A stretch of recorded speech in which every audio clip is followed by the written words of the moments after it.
It's a pleasure to be here. I don't know how many of you in the audience knew Tom Scheidel. I did, as a very young scholar, and I was honored to be invited to deliver a lecture in his honor, in part because there's a whole generation of folks in our field whom we've kind of forgotten. I mean, we take for granted that our field has a place at the scholarly table. There was a time when it didn't. There was a time when it was dismissed as the speech field, those people who just talk.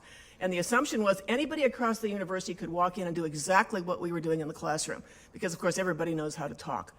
And there were a group of people who moved into administrative roles in universities with the capacities of argument that are honed in this field, because we do have a skill set that's tied to capacity to argue, and to develop evidence, and who are producing fine scholarship, as good as the scholarship elsewhere. It just wasn't known that it was there, because remember, we were just the people who were talking.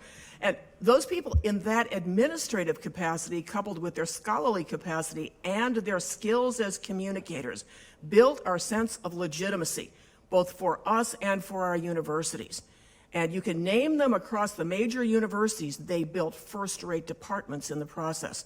And they led the field into a scholarship-producing mode that was not its norm before. We were a very young field, and we were honored to have those individuals come forward at that time and make those kinds of transitions.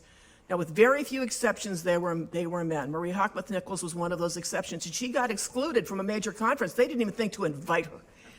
So for practical purposes, these were men, many fine, distinguished scholars, but they weren't exactly sure what to do with women in the professoriate, aspiring to the professoriate, or even aspiring to come to the graduate program.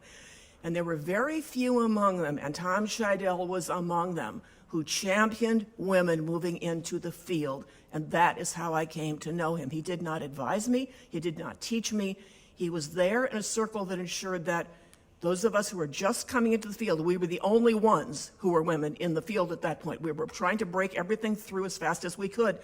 They were the ones who got us onto committees. They were the ones who nominated us for things. They were the ones who came to hear our presentations. They were the ones who gave us quiet encouragement.